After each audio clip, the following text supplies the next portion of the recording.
Today, what I'm going to be talking about is how the remote world is probably one of the biggest opportunities for financial advisors to bring efficiency to your operations. And I'm really going to be diving deep into the fundamentals of the planning process and where this knowledge is coming from that I'll be sharing is my team and I have worked with hundreds of financial advisors and support team members over the last 2 years of building Hubly. We've witnessed and found things that are good and not so good about the financial planning process. And we've really witnessed some core problems that are faced by advisors across the industry. And so that we've helped our community overcome.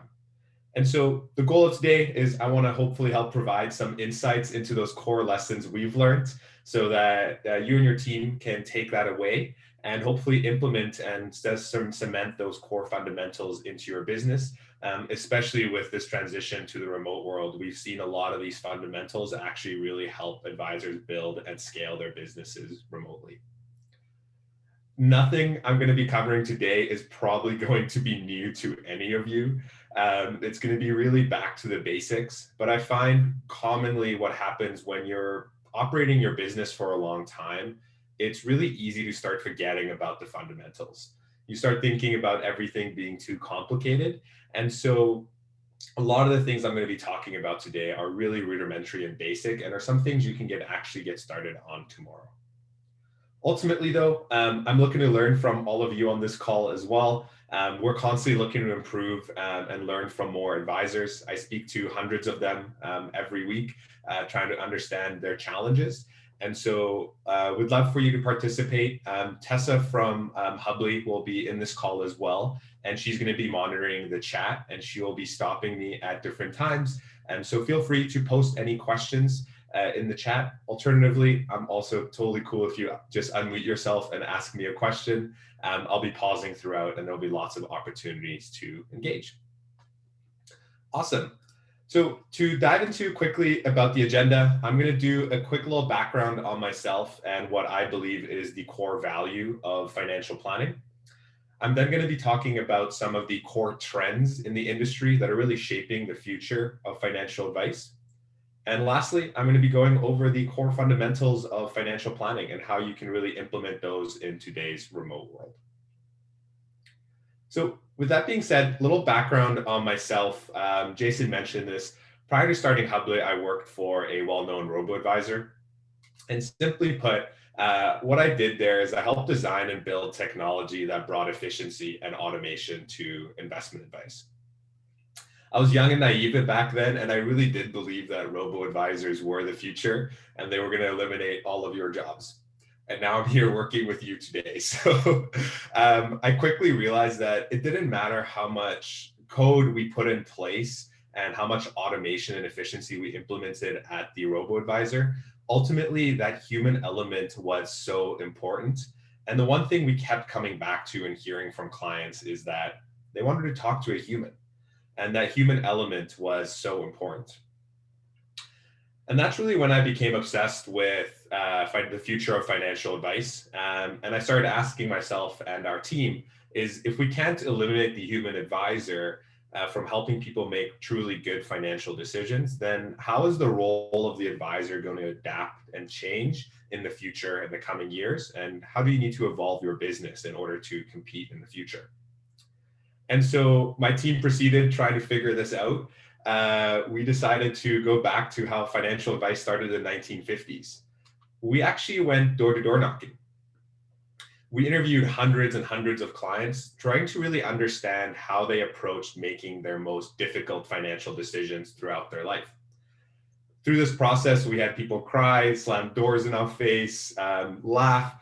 But ultimately, what we discovered is the one thing that sets you apart as a financial advisor, and that core element you can always focus back on.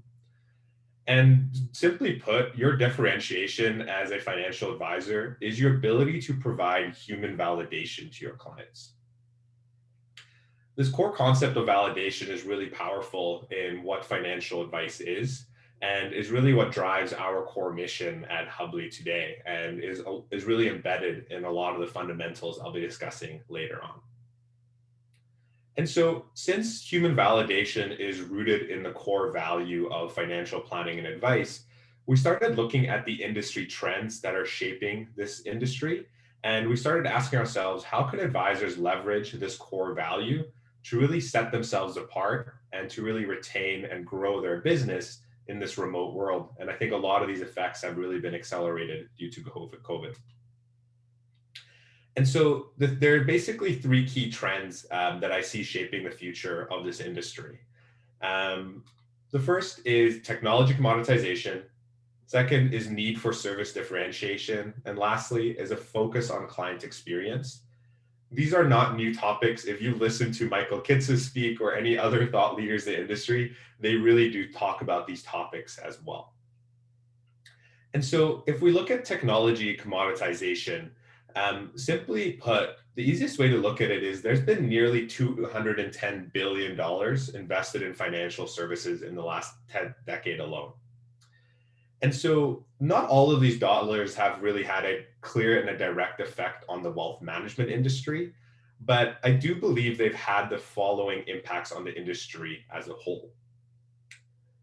The first effect that I've seen through these billions and billions of dollars is what I like to refer to as the RoboAdvisor marketing machine. And this is primarily due to lack of consumer education. You are, as an advisor, competing against robos from a marketing standpoint. I know you know that your services are very different, but consumers don't know that. And so you are competing from a marketing standpoint because robo-advisors are using the same messaging that advisors are using. And we will continue as advisors trying to compete against them purely from a marketing standpoint, not from a service standpoint. And I think the quote that really drives this home for me is that even though they're not taking clients away from us, but they are competing from a marketing standpoint, is if you just look at assets under management growth, from 2017 to 2018, the total assets under management by RIAs grew by about $13 trillion.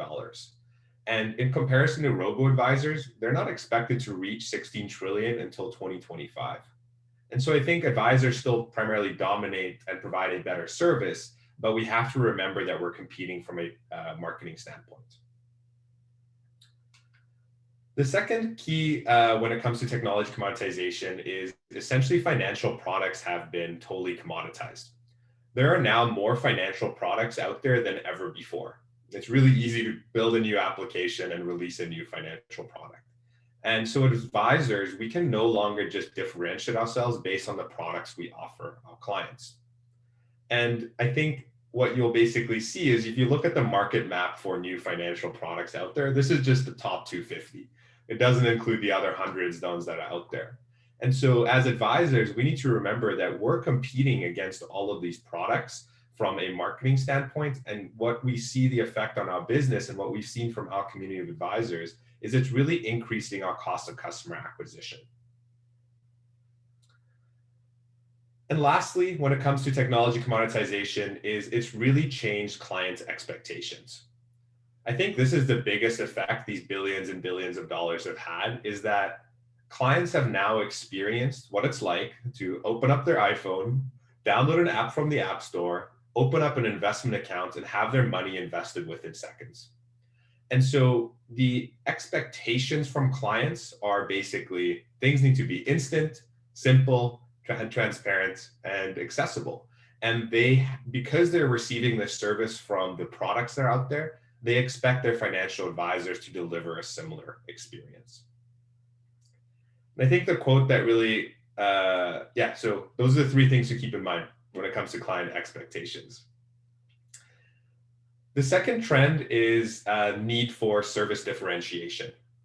And so because all this technology has essentially commoditized the services that we offer, we need to basically differentiate ourselves as financial advisors. And so there's a couple of key things that we see our community of advisors doing in order to differentiate themselves. The first is they're labeling themselves as the financial quarterback to their clients' finances, essentially doing more for their clients at the same cost as before. And so this allows you to really differentiate yourself from the robo-advisors and almost act as a household CFO for your clients. However, this also means that you are now responsible for multiple aspects of your client's finances, and you're acting more as a general practitioner than a specialized healthcare physician or heart surgeon.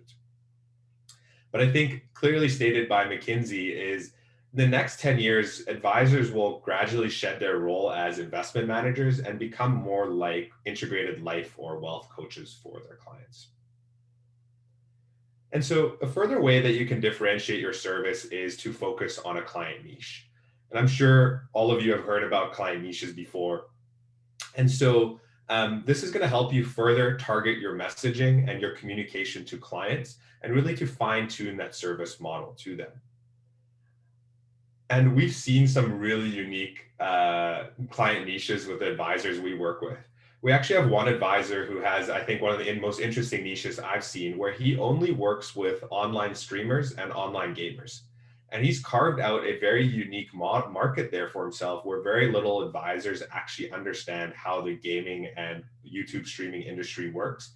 But he has carved out that niche because these people are making millions and millions of dollars off of this unique job that they have, and they have no one to help them with their financial planning needs. And I think Michael Kitts has put it really well, is differentiation is key to successful marketing. Especially since we're in a service-based industry, the experience we provide to our clients and our niche is the main thing that distinguishes ourselves from other advisors and competitors like robo-advisors. And the last thing that we see for service differentiation is operational efficiency is becoming really important.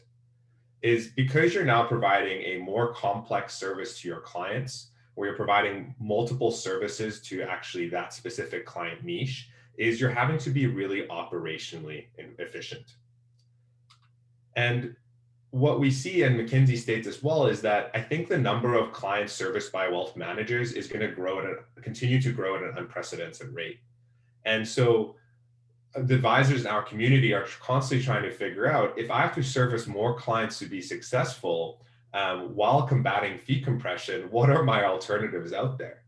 And so we see that the advisors in our community are really focused and strategically focused on increasing and turbocharging their operational excellence to really defend those profit pools. And the last key trend we see is a focus on client experience. Sorry about that. As technology commoditization and need for service differentiation continue to drive the industry, we essentially need to make it really simple for customers to buy our services and products from us. And so I just want for a moment to imagine the future client experience here while I walk you through what we're seeing from our community of advisors. Is they're essentially trying to build a digital financial advisor storefront. So how can you make it really easy and accessible for customers to purchase your services digitally? And as the remote world continues to move forward, I think this is going to be an increasing trend driving adoption of financial advice. And I think the way to think about it is look at what the competitors are doing from a marketing standpoint. If you look at a company like Stash, they basically have a Stash Beginner where for $1 a month, you can get started and have an investment account open. And so consumers are looking at your website and they're looking at this website and they're trying to figure out which one to go with. And these competitors have made it really easy to purchase and buy their products. I think an even better example is Simple. They've really broken it up into 3 easy to buy packages for what consumers are going to be getting when they buy their services. And so I think that simplicity and transparency in your services is really important in the future and is going to help drive adoption and customer acquisition. And one of the best ones I've seen is this one from a financial advisor that I was on the phone with, where he's done a really good job at actually breaking up the 3 different packages that he offers to his customers. And even though financial planning is complex, he's tried to create transparency into what people are buying from him. And also that really allows him to really deliver a service that's consistent and repeatable to all of his customers. And ultimately, what all this is going to drive is opportunities for new business models.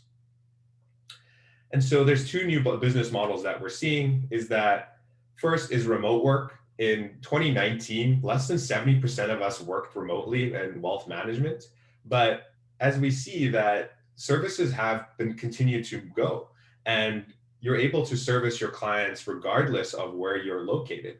And so I think the remote change has really gotten rid of the expectation to meet with your clients in person, and has really increased your efficiency, where you can now focus on delivering an awesome virtual experience to your clients.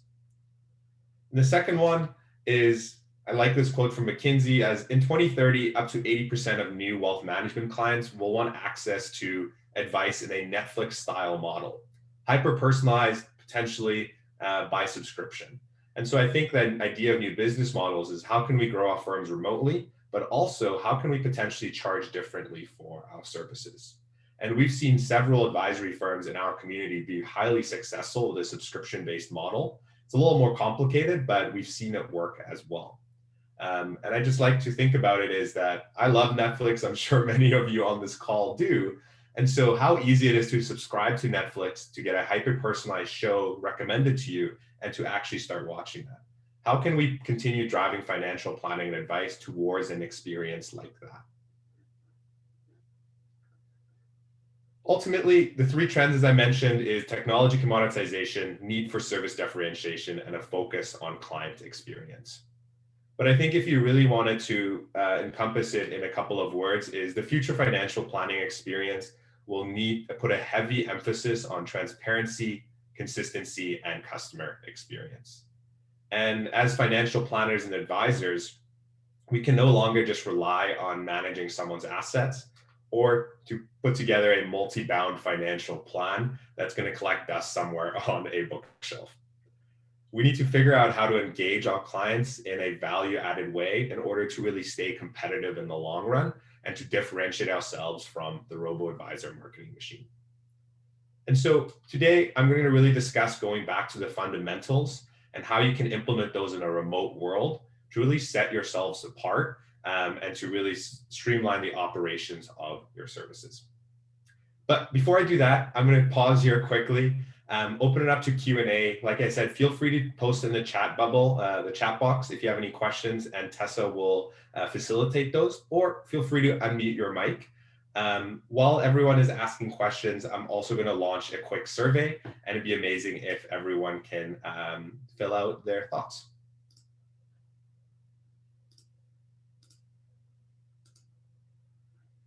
Awesome. I launched a poll there, and then we will monitor incoming questions as people ask.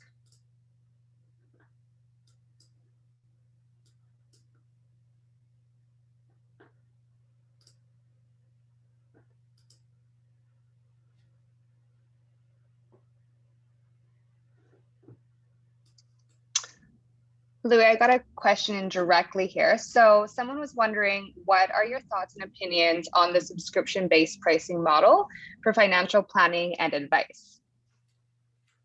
It's a great question. And I've seen different opinions out there. I speak to tons of advisors across the US on a daily basis who are all thinking about the subscription model. I think it's something that is the main power I've seen in the subscription model is you're able to get a client to start purchasing your services without having them sign over their life assets. And so what I've seen the subscription model really allow advisors and their teams to do is they're able to basically acquire clients a lot faster because they're not having to sign over that client's life assets before starting to work with them. And so it helps them really focus on core issues that are important to the client outside of asset management. And so I'd see that's the main model. And I think others than that is the subscription model is how consumers are used to paying for things. And so it's transparent and really uncomplicated in how you can just pay via this for the service via your credit card. Thanks, Tessa. Any other questions from the audience?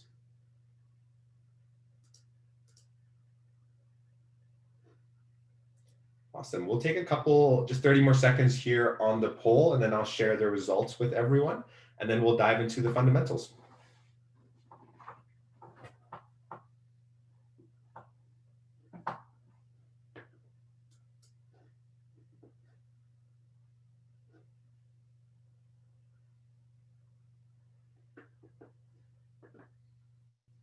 Awesome. Looks like most people have filled out the poll. Thank you for that.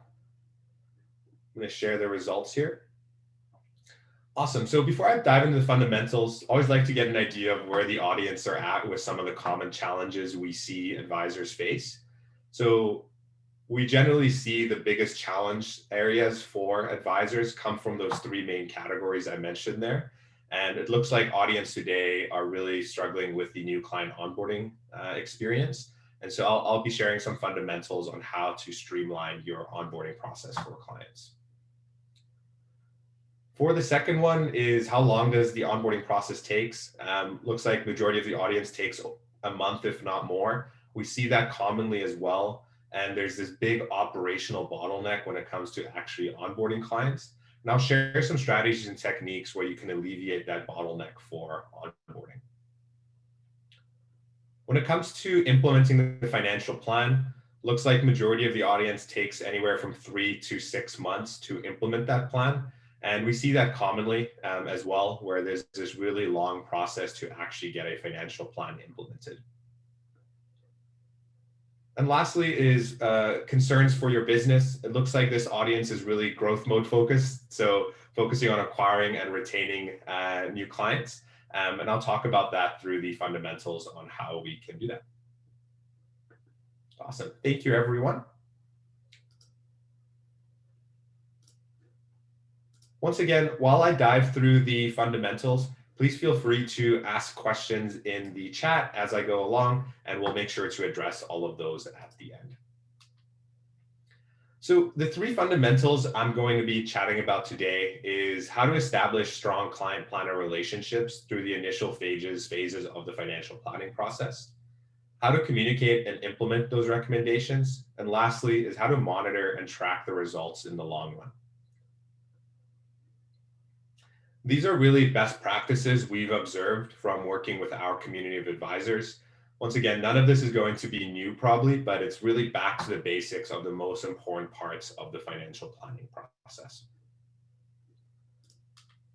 When it starts with establishing relationships and building trust with their clients early on, or what we like to call it humbly, we call it your new client experience, is there's essentially three key recommendations we make to advisory firms. The first is how to better qualify potential prospects. And I'll talk about some strategies you can use to do that. Two is how to simplify your discovery part of your planning experience and to really focus on the needs clients have.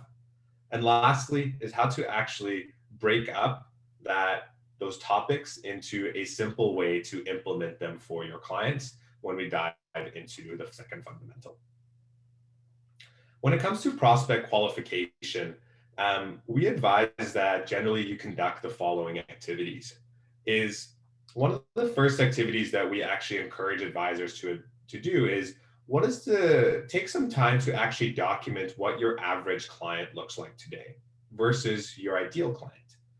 Take some time to document things like profession, their needs, income, age range, how they found you, lifestyle. All of these are factors that help you determine what does your client book like today. I've spoken with hundreds and hundreds of advisors and asked them to do this activity. And what we find is that commonly the average client in your firm today does not at all look like what your ideal client looks like. Is that your ideal clients actually only make up about 20% of your actual book. And so once you've identified what your average client looks like, it makes it easy to figure out what does your ideal client look like. And then you can put a qualification process in place in the initial stages of your lead and prospecting channels to really make sure you qualify for those factors. And once you have an idea of what that ideal client looks like, you can really figure out what is that new client experience you're trying to create for them. And we recommend that you actually map out the stages of that new client experience. What's that first email you send them? What stage of that is it? What does that introductory call look like? What are you trying to uncover through that? And you really map out that new client experience, and you can really tailor it to that ideal client to make sure that it is repeatable and consistent as you continue to grow your business. And especially in the virtual world, what I'd recommend you do is actually put yourself in your client's shoes. Actually Google your website, see what actions you need to take, and then schedule a call with yourself. And we find like very few advisors actually put themselves in their client's shoes and experience the process that they're currently delivering to clients. Once you've got a good qualification process in place and initial client experience, the second recommendation we have for advisors is to improve how you do your needs-based discovery for clients. What we commonly find is that advisors are trying to collect everything under the sun. They're almost overwhelming their clients with the amount of documentation that they ask for. You're almost asking them for everything about their finances, which we find is actually not that effective because it overwhelms your clients and actually really burdens them through getting started with the financial planning process. And so we recommend actually approaching it and focus on the most pressing issues at hand. And think about what we like to call as minimal viable discovery. What is the least amount of information and documentation you require from a client to get started? And to actually run that minimal list of information against I know you have a list of 30 to 40 items what you ideally want, but don't worry about those. Those will come over time as you continue to build your relationship with the client. And so, for example, if the client's coming to you because they have a complicated employee stock option plan, focus on that most pressing issue and then worry about all the other things afterwards. Once you've properly qualified your prospects, you have a very simple needs-based discovery where you collect a minimal amount of information. We then recommend breaking up the financial plan into what we call topic-based implementation. And ultimately, as I mentioned, is you don't want to overload your clients and you want to help demonstrate value as quickly as possible. And so instead of delivering and waiting to deliver a complex financial plan that's going to take you 1 to 2 months, is how can you break up that financial plan into topic-based implementation? You want to make that financial planning experience enjoyable and break it down. And what it's going to do is instead of your financial planning process in initial stages taking 1 or 2 months, it's going to take a little longer, but it's really going to reduce that operational bottleneck for your clients. And once you've broken it up into topic-based implementations, we normally see about 6 to 9 topics on average that our community is breaking up their plan into. They then create what we like to call is your first year experience, or how they actually communicate and implement those recommendations from the initial stages of the planning process. And there's essentially 3 recommendations we have for the first year client experience. Is once you've got an idea, you've done minimal dial discovery, you know what their most pressing issue is, this helps you really effectively prioritize where you're going to get started. And so when it comes to effective prioritization is you need to understand those topics that are most important to the client. And you should always think about what's the quickest way I can build trust and provide value to my client. And so you need to remember that when it comes to prioritization is financial planning is a unique process and it needs to be personalized to each client. However, if you actually have the right client niche in place, you'll find that there's a lot of overlap between your clients through this process. Once you've properly prioritized, we recommend breaking it up into topic-based meetings.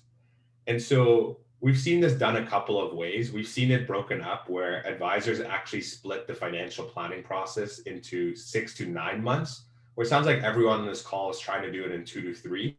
We actually see them extending it 6 to 9 months, and they're implementing that financial plan over 6 to 9 30-minute meetings or 3 to 4 hour-long meetings. And so it's a way simpler way where you're not overloading your clients all at once, but you're implementing it in a stepwise and bite-sized function for them. And so we see advisors actually breaking up the topics into something like this. This is actually a picture of Hubley as well, but it was the best way to visualize how our advisors do that is that they're really breaking up the topic meetings, and clients are starting different topics at different times through that topic-based implementation. And lastly is Once you've effectively prioritized your clients, you've taken them through that topic-based meeting, is you need to, at the end of that first year, transition your client into maintenance mode. What we call maintenance mode is that first year relationship with your client is highly intensive, and you need to change expectations for your ongoing relationship. And so there's two recommendations we have when actually transitioning your clients into maintenance mode. The first is actually sit down with them and put together a personalized service calendar to set expectations for when you're going to be establishing and doing your check-ins based on their needs, but also when are you going to be doing particular services for them throughout the year. And that leads us to fundamental 3, is once your client's in maintenance mode, what do you do with them? And so generally what we see our community of advisors doing, and this is a really common challenge, is how do I actually engage and provide value to my clients in the long run? And so once you've established that clear check-in, you have a personalized service calendar in place, we have 3 recommendations for actually how to monitor and track that service model in the long run, which this is really going to help you create efficiencies in your remote business as well. And the 3 recommendations we have is, first is to spend some time to actually track each client's individual service needs. I'll touch on some ways to do that in a second. Second is to maintain clear and precise client service records. And lastly is actually to review and adjust on an annual basis where you're constantly improving your maintenance mode for your clients. And so what we see advisors doing when it comes to tracking client service needs is there's a couple of different ways that they're doing this. Is ultimately the goal is you want to be proactive instead of reactive in how you service your clients. And so we see our advisors really focus on life events and milestones as key opportunities to actually engage with their clients. And so we see them documenting some of these potential opportunities to actually work with a client, such as doing an estate plan review every 3 years, doing a beneficiary update once a year, looking at college planning when their kids turn 15 years old, long-term care, RMDs. These are all opportunities and milestones where you can provide value to your client, and actually tracking these for every client is going to help you be proactive in that relationship. Once they've actually documented those service needs, they basically you need a better way to track your client service records. And so we recommend actually investing in software or Google Sheets or Excel to track all of this. We've seen it done many different ways in order to do that, but it's going to help you to create confidence in the value you provide long-term to your clients. And so we actually recommend that you invest time and effort into documenting those processes you keep in your head and to essentially create playbooks for those different service needs that I showed you on the previous screen. Ultimately, what this is going to allow you to do is you've tracked your client service needs, you've documented how you want to engage and provide value for those different service needs, and it's going to ultimately allow you to know more about your clients' finances than they do while you engage with them proactively. And the last recommendation we have is to review and adjust on an annual basis. And there's generally 2 things we recommend advisors do here. The first is actually sit down with each client and review and adjust that on an annual basis. What are their upcoming needs and goals? And how can you further iterate and improve that services that you're delivering to each client?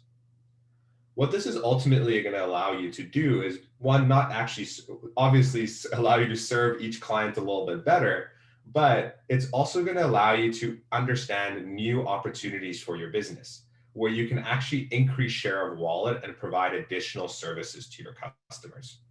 And so what we commonly see is advisors, if they take the time to review and adjust for each client, they see new opportunities to actually provide services. So we see our community adding on services like tax prep or estate planning, where they identify more and more of their clients are going to need this particular service. And so to quickly recap those 3 fundamentals is, 1 is establishing strong client planner relationships. You want to build trust as quickly as possible. When it comes to communicating and implementing your recommendations, is spread it over a longer period of time to fix your biggest operational bottleneck and make it a more enjoyable experience for your clients. And lastly is monitor and track those results and service needs so you can provide a more proactive instead of reactive service. If there's nothing else you're going to take away from this presentation, remember a couple of key things is one, remember and leverage your core value of as a financial advisor, your ability to provide human validation. Differentiate yourselves from the RoboAdvisor marketing machine. Capitalize on new business models like remote and subscription. And 4 is invest time and effort into documenting the processes in your head. The last thing I'll ask here to the audience is, as I mentioned at the start, we're constantly looking to improve these best practices we share. If you can please take some time to fill out the following survey. I know Jason mentioned he's also sending out surveys, so I do apologize for yet another one.